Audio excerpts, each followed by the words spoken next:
Alright guys, तो finally journey start हो चुकी है। मैं हूँ बैंगलोर के फेमस टर्मिनल 2 पे and honestly airport come but एक बहुत सुंदर सा गार्डन लग रहा है मुझे। ये मेरी फर्स्ट इंटरनेशनल ट्रिप है, इसलिए एक्साइटमेंट लेवल फुल ऑन है। और गेस व्हाट, मैं थोड़ा ज्यादा ही जल्दी आ गया airport, but good part, immigration सिर्फ 15 मिनट में हो गया, तो मेरे पास अब टाइम ही टाइम है। अब फ्लाइट है रात 1 बजे, तो काफी टाइम है मेरे पास। तो मैं क्या कर रहा हूँ, बस यही गार्डन ट्रेल में घूम रहा हूँ, वाइब्स एंजॉय कर रहा हूँ, प्लांट्स, लाइट्स और ये पूरा aesthetic airport. Everything feels very unreal. तो ऑनेस्टली अगर एयरपोर्ट ऐसा हो ना, तो वेटिंग बोरिंग ही नहीं लगता। बस थोड़ा चिल, थोड़ा एक्सप्लोर और फिर straight Hong Kong.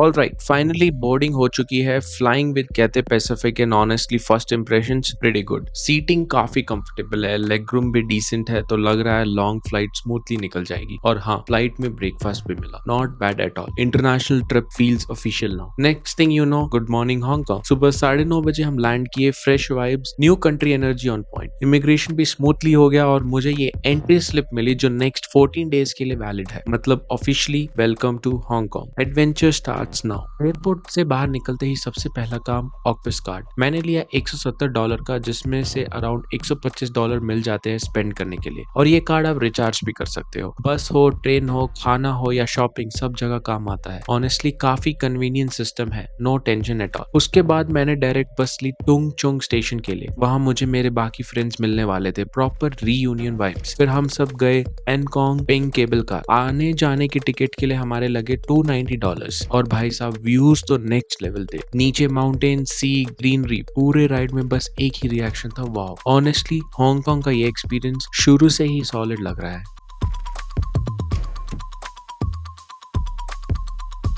Guys, welcome to Enkong Ping Village, located on Lantau Island, Hong Kong। ये जगह फेमस है अपने कल्चर, स्पिरिचुअलिटी और इंसेन व्यूज के लिए। मोस्ट लोग यहाँ आते हैं via the super scenic Ngong Ping 360 cable car, जहाँ ऊपर से माउंटेन, सी और पूरा आइलैंड एकदम पोस्ट कार्ड जैसा लगता है। हम भी उसी से आए हैं। एनकॉन्ग पिंग विलेज बेसिकली एक गेटवे है जो लेके जाता है टियान टैन बुद्धा, जिसे हम बिग बुद्धा भी कहते हैं। यहाँ पे आपको मिलता है perfect mix of spiritual vibes, cultural experiences and travel feels. Village के अंदर काफी शॉप्स और रेस्टोरेंट्स है और कुछ थीम्ड अट्रैक्शंस भी है, जैसे वॉकिंग विद बुद्धा, जो बुद्धा की लाइफ और टीचिंग्स को एक्सपीरियंस करने का एक यूनिक वे है। और फिर आता है highlight, giant bronze Tian tan Buddha, जो इतना मैसिव और पीसफुल है कि यहाँ आके ऑटोमेटिकली माइंड काम हो जाता है। बुद्धा के पास ही है पोलिन मॉनेस्ट्री, जो इस प्लेस को और ज्यादा सेक्रेड और मीनिंगफुल बना देता है। ऑनेस्टली गाइज, एनकॉन्ग पिंग सिर्फ एक टूरिस्ट स्पॉट नहीं है, ये एक कंप्लीट एक्सपीरियंस है। नेचर, कल्चर, फेथ और व्यूज सब एक ही जगह।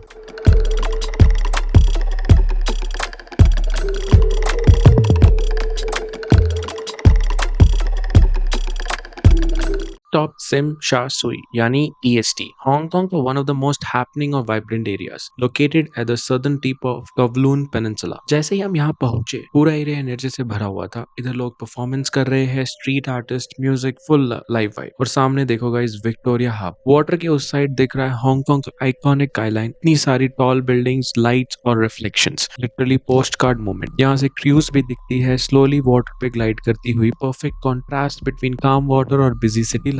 सिमशा सुई फेमस है अपने luxury shopping, diverse restaurants, museums और कल्चरल स्पॉट्स जैसे एवेन्यू ऑफ स्टार्स के लिए। इसलिए ये जगह दिन हो या रात हमेशा अलाइव रहती है। वाटरफोर्ड प्रोमेनेड पे वॉक करते हुए ऐसा लगता है जैसे हांगकांग की सोल यही बसती हो। ये प्लेस सिर्फ देखने के लिए नहीं, फील करने के लिए है। ऑनेस्टली अगर आप हांगकांग का रियल वाइब एक्सपीरियंस करना चाहते हो तो सिमशा सुई is a must visit.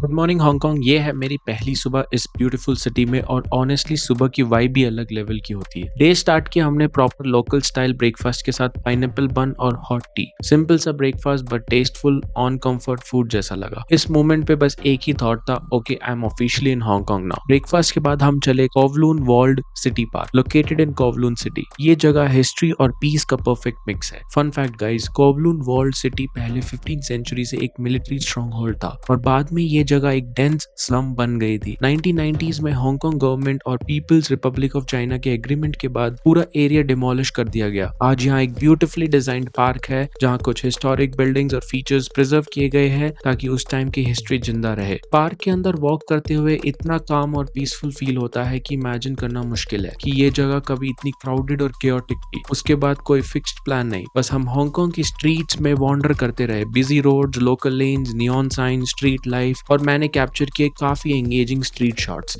Sometimes best moments तभी मिलते हैं जब आप सिटी को बस फ्लो में एक्सप्लोर करते हो।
Next stop Man Mo temple. जैसे यहाँ एंटर करते हो सिटी का नॉइज पीछे छूट जाता है और एक अलग ही पीसफुल स्पिरिचुअल वाइब मिलती है। ये टेम्पल इजीली पहचाना जाता है अपने ग्रीन टाइल्ड रूफ से, और इसका कंस्ट्रक्शन हुआ था 1847 और 1862 के बीच, मतलब काफी पुरानी और हिस्टोरिक जगह है। मैनमो टेम्पल एक कॉम्प्लेक्स है जिसमें लिट चिंग कुंग भी शामिल है, जो सारे हेवनली गॉड्स की वर्शिप के लिए बनाया गया था। साथ ही है कुंग सॉर, जो पहले एक इंपॉर्टेंट असेंबली हॉल हुआ करता था जहाँ कम्युनिटी के मैटर्स और डिस्प्यूट्स डिस्कस और सॉल्व किए जाते थे। टेम्पल के अंदर काफी वेल प्रिजर्व्ड आर्टिफैक्ट्स देखने को मिलते हैं, जैसे किंग डायनेस्टी का ब्रॉन्ज बेल जो 1847 में कास्ट किया गया था, और एक सिदान चेयर जो 1862 की है। आर्किटेक्चर लवर्स के लिए यह जगह एक ट्रीट है। Intricate granite pillars, beautiful door frames, carved wooden plates और हिस्टोरिक म्यूरल्स, सब कुछ ट्रेडिशनल चाइनीज क्राफ्ट्समैनशिप को शोकेस करता है। आज भी लोग यहाँ आते हैं सक्सेस और प्रॉस्पेरिटी के लिए प्रे करने, ऑफर करते हैं incense sticks, joss paper, vegetables और सिंबॉलिक राउंड फ्रूट्स जैसे ऑरेंजेस। मैनमो टेम्पल सिर्फ एक टेम्पल नहीं, ये हांगकांग की हिस्ट्री, फेथ और कल्चर सबको एक साथ फील करने का प्लेस है।